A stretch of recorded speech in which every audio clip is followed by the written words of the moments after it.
자, 그러면 이제 이 기술 부분은 이제 지루한 기술 부분은 딱 하나만 이제 하고 바로 우리가 관심 있는 가상자산 부분 넘어갈 텐데, 우리가 이걸 한번 생각해 볼 필요가 있어요. 많은 분들이 블록체인을 4차 산업의 기반 기술이라고 언급하셨고, 그죠? 그걸 많은 언론이 받았었어요. 자, 그러면 블록체인이 무엇을 하는 기술이냐라고 제가 앞에 전제를 드렸잖아요. 블록체인이 뭐 하는 기술이죠? 부터 우리가 한번 생각을 해볼게요. 그럼 블록체인이 무엇을 하는 기술인가를 알기 전에 우리가 먼저 과학하고 기술을 한번 구분해 볼 필요가 있어요. 과학하고 기술은 완전히 달라요. 목적이 다르죠. 과학은 자연 호기심이에요. 쉽게 말하면 사과나무에 사과가 왜 떨어지는지 궁금하죠. 그렇지만 사과나무에서 사과가 떨어지는 이유를 알아놨다고 해서 이게 인류에 도움이 될지 안 될지는 전혀 관심이 없어요. 그래서 인류에 도움이 되는 걸 밝히는 게 아니라 그냥 자연에 대한 호기심을 밝히자 하는 순수한 호기심이죠. 그래서 열심히 연구를 해요. 근데 기술은 순수한 호기심이 아니라 항상 목표 지향점이 있어요. 지금 인류가 어떤 곤란을 겪고 있는데 기존에 있던 기술 혹은 기존에 쓰던 방식으로는 이 곤란을 못 벗어나요. 혹은 기존에 있는 방식이 너무 비효율적이라서 너무 힘들어요. 자, 이러면 기술은 생각을 하죠. 기존에 있는 기술을 조합하거나 혹은 기존의 과학자들이 발견해 놓은 것들을 갖고 와서 이 문제를 해결해 줄 수 있는지를 들여다보죠.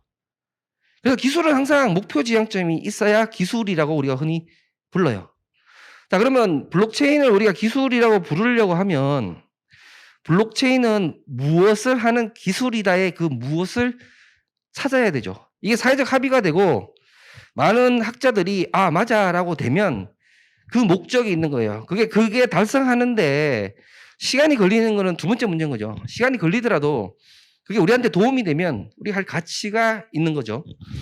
자, 그런데 11년이 지나도록 11년이 더 지났네요. 12, 13년이 지나도록 블록체인이 도대체 무엇을 하는 기술인가에 대한 합의된 그리고 증명된 목적이 없는 거죠. 아까 제가 혹시나 누가 또 위변조 기술이라고 말씀하실까봐 제가 키워드를 먼저 위변조로 던져드렸던 거고, 또 이게 수수료를 낮출 수 있는 방식이라고 또 하실까봐 설명은 없는데 그건 제 책을 읽어보시면 아실 거고, 어쨌든 여러 가지 막 주장이 나왔지만 명백하게 이게 무엇을 하는 기술이다라는 거는 제가 아까 서두에 말씀드렸지만 기존에 있던 못하던 걸 하게 해주거나 기존보다 더 나아야 되는데 그게 없다는 거예요. 이게 하나 정말 아이러니한 거는 이제 블록체인이 분산해서 보관하고 중복해서 보관을 하니까 더 안전하다는 말을 하는데, 여러분이 이걸 생각해 보세요. 여러분 이 USB 어떤 자료를 하나 갖고 있는데 이걸 좀 더 안전하게 보관하는 방법은 USB를 하나 더 사면 돼요. 그죠? 그럴 필요가 있는지는 판단해 보면 되는 건데 몰라서 안 하는 건 아니죠. 돈만 더 들이면 10개, 20개 사면 되죠. 마찬가지로 여러분들이 여러분 부하 직원한테 일을 시켰는데 부하 직원을 못 믿으면 다른 부하 직원을 시켜서 또 같은 일을 시켜보면 돼요. 이 극단적인 방식이 전 직원들한테 같은 일을 시켜버리면 되죠. 몰라서 안 하는 게 아니라 안 해도 되니까 안 하는 거죠. 왜냐하면 부하 직원을 못 믿어서 일을 시켰는데 부하 직원이 실수를 하면 그 실수를 교정하는 돈이 평소에 중복하는 돈보다 적게 들면 평소에 중복할 이유가 전혀 없는 거죠.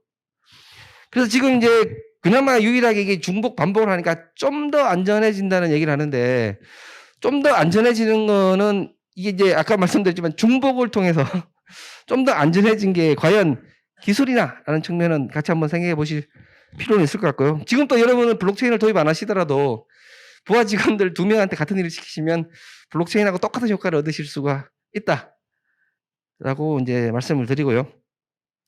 좀 지루하셨겠는데 이제 기술적으로는 설명을 드렸고, 사실 이제 이 키워드를 던져드린 것 중에 여러분들이 기억하실 건 하나예요. 블록체인은 무엇을 하는 기술인가? 그러니까 정의가 안 되면 쳐다보지 마세요.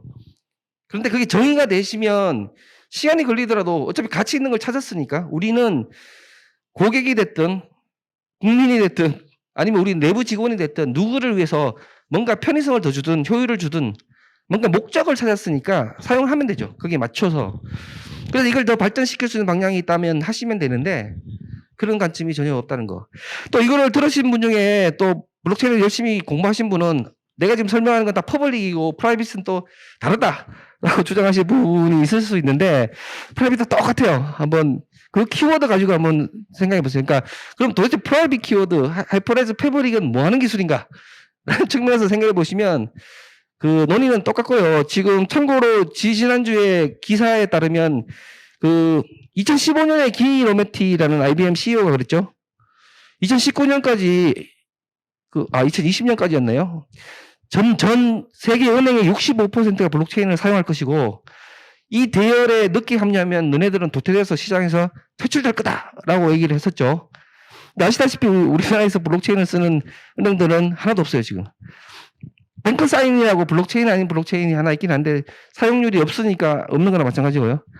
자, 그런데 이제 이 은행들이 다 퇴출됐어야 되는데 실제로 그 기사에 따르면 그 IBM이 블록체인 팀을 해체했다는 기사가 났어요.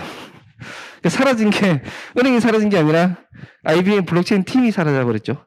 지금 구심점을 하던 하이퍼레즈 패브릭이 이제 그걸 하고 있고 그걸 변형시킨 이제 남아있는 게 우리나라에 여기 혹시 뭐 중에 삼성 SDS 분 있는지 모르겠지만 삼성 SD의 넥스레저, LG CNS의 모나체인, 뭐 그리고 아마존에 있는 아마존 매니지드 블록체인, 그다음에 뭐 마이크로소프트에 있는 엣저에 있는 블록체인 다 이 하이퍼레즈 패브릭을 변형한 거죠.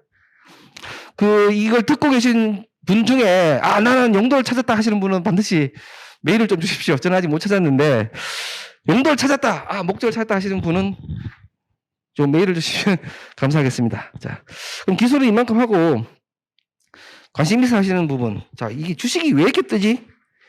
그리고 비트코인이 왜 이렇게 뜨지? 라는 관점을 한번 볼게요. 우리가 다들 잘 아시는 것처럼 뭐 연금술은 결국 실패했지만 그 연금술은 많은 화학을 파생시켰죠. 그래서 그 연금술이라는 것 때문에 많은 다른 이제 유관 기술을 촉발시킨 것처럼 사실 비트코인 자체가 아닌 우리한테 많은 생각을 해준 데는 엄청나게 큰 기여를 했고 그 중에 하나가 이제 금융 부분이에요.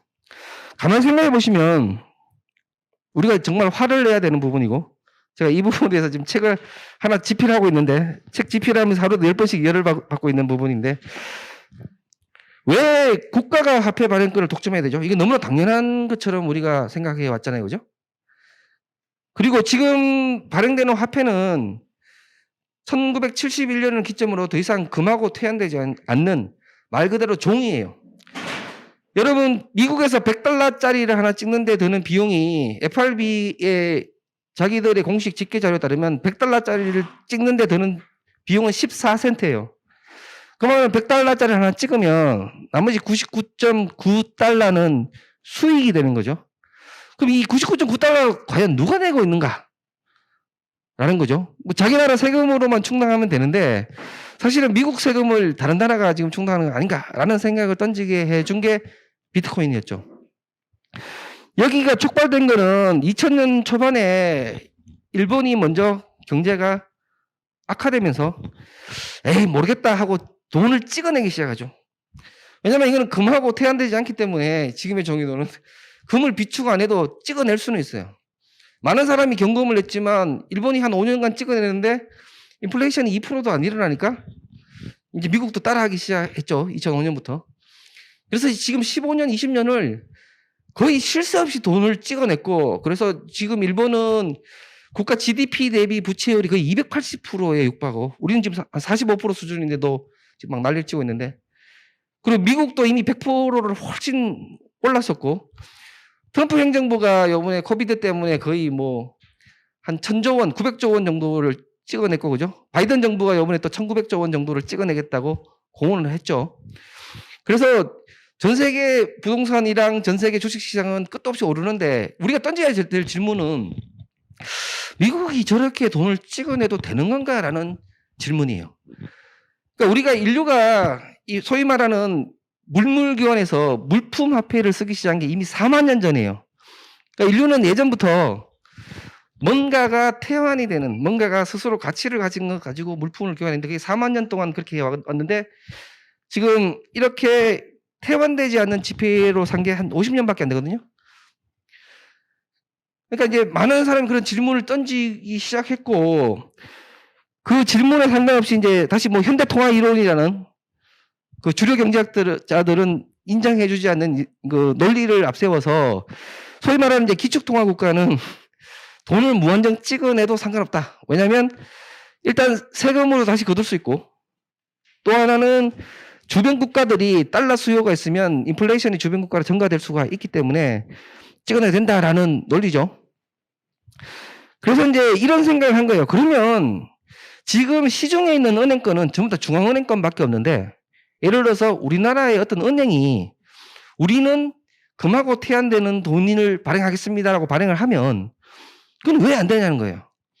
그래서 실제로 스테이블 코인이란 것들이 지금 미국에서 시범적으로 생각 중에 있고, 그래서 이제 미국 그 증권거래위원회하고 미국 정부의 입장은 만약에 시중은행이 이러한 스테이블, 어디가 패깅된, 가치가 패깅된 코인을 발행하겠다고 하면 적극으로 검토해보겠다까지 정도가 갔죠.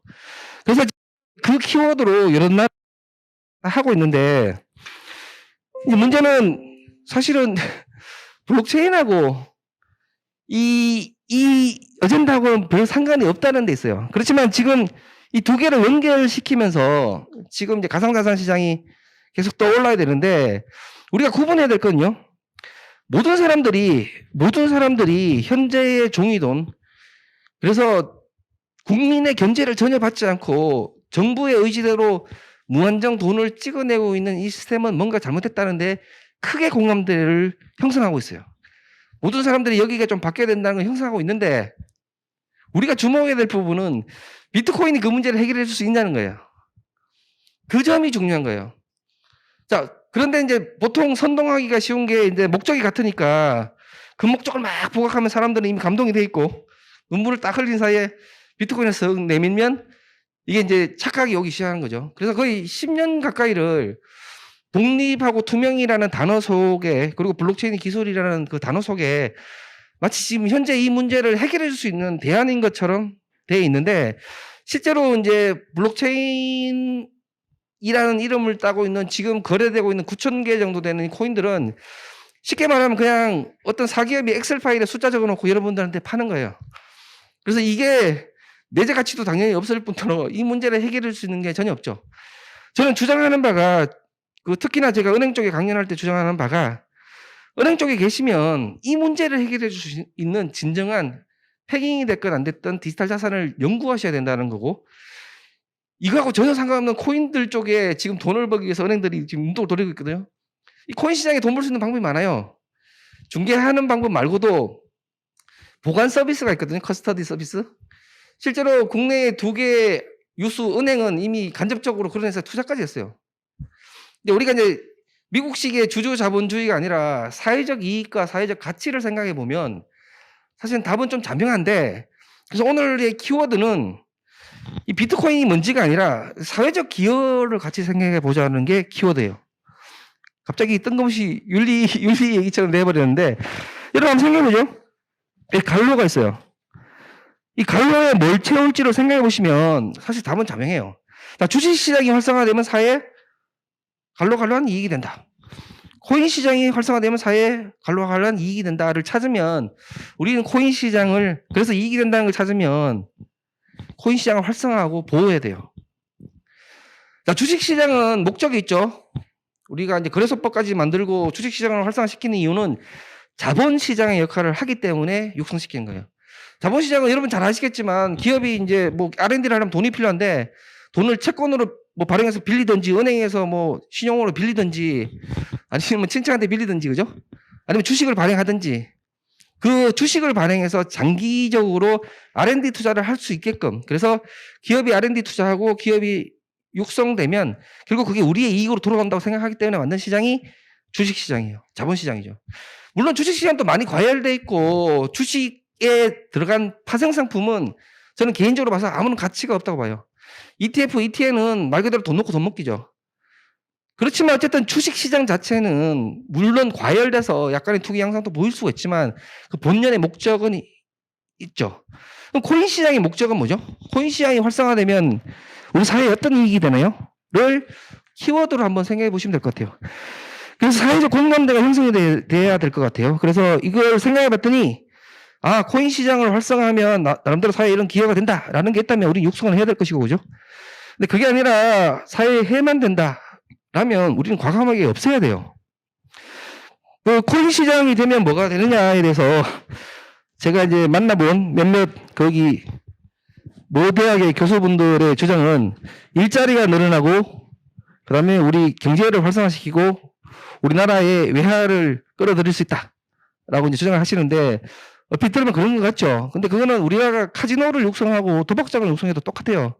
일자리는 늘어나고 외화는 벌어들일 수 있죠. 우리가 인터넷 도박을 완전히 풀고 외국인 카지노 풀고 그러면 세수가 막 늘어날 거고, 그죠? 그래서 단순히 사회적 이익을 미국식, 그러니까 뭐 시카고 학파의 밀턴 프리드만식으로 주주 이익의 극대화, 그래서 국가가 돈을 많이 벌어야지라는 관점에서 보면 완전히 엉뚱한 결론을 낼 수가 있는 거죠.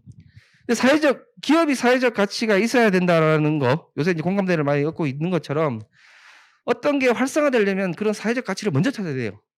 자, 여기도 마찬가지인데 혹시 사회적 가치를 찾으신 분은 아까 그 이메일로 저한테 좀 주시면 그거를 좀 모아서 좀 하려고 하는데 저는 아직 못 찾았어요. 그래서 주식시장이 활성화되면 원래는 모두가 이익을 본다고 우리가 믿기 때문에 활성화시키는 거예요. 근데 지금 활성화 좀 너무 잘못되어 있죠. 지금 유동성이 너무 풀리니까 지금 보세요. 저는 미국식 자본주의가 지금 만악의 근원이 될 수 있다고 보는 이유는 뭐냐면 지금 주주 이익을 극대화하는 방법은요, R&D 투자하는 게 아니에요. 지금 코인에 투자해서 돈을 더 버는 거예요. 그러니까 유동성이 커지면 커진 돈을 가지고 주식시장에서 조달을 받고, 왜냐하면 사람들 다 주식을 하니까 그 돈을 가진 인물이 R&D 투자를 안 하고 코인에 투자해서 돈을 단기적으로 더 벌 수 있어서 코인에 투자를 하고, 그래서 코인이 더 활성화되고, 제가 누구 얘기하는지 아시겠죠? 다섯 자. 예, 그분. 그런 관점에서 볼 필요가 있다는 거예요. 사실은 기업들은 철저하게 자기 이익을만 추구하면 뭐 자기 돈을 더 벌 수 있겠죠. 근데 많은 사람들이 착각을 하는 게 일어난 기업들, 대기업들은 이미 사회적인 가치가 있다고 생각해서 그 기업들이 하면 이게 괜찮은 거라고 생각을 해요. 그게 문제인 거죠. 예를 들어서 삼성이 카지노를 운영하면 갑자기 카지노가 도박에서 건전한 기술로 바뀌는 게 아니죠. 운영 주체가 중요한 게 아니라 그 본질은 항상 그대로 남아있는데, 지금 이제 소위 말하는 주주 자본주의가 극대화되면서 수익을 얻기 위해서 여기 뛰들고 싶은 업체는 되게 많을 거예요. 눈치를 보고 있겠죠. 근데 솔직히 저도 여윳돈이 한 10조 정도 있으면 한 1조 정도 넣죠. 1조 잃어도 그만이지만. 그래서 이게 이제 좀 하나 아쉬운 거는 좀 더 많은 사회적 기업이 나서, 그 중에 이제 하나가 제가 좋아하는 워렌 버핏인데, 이런 관점을 좀 부각을 시켜줬으면 좋겠어요. 그런데 코인 시장이 활성화가 되면요, 절대적으로 이익을 보는 두 집단이 있어요. 이 코인이 활성화되면요, 발행한 집단의 불로소득이 되고요, 이걸 유통하는 집단의 부당이익이 돼요. 특히나 뭐 코인 시장은 있죠. 어떤 비즈니스 모델을 꺼내놓고 그거 전혀 상관없이 그냥 발행을 하죠. 그게 중개소에서 사람들이 사고.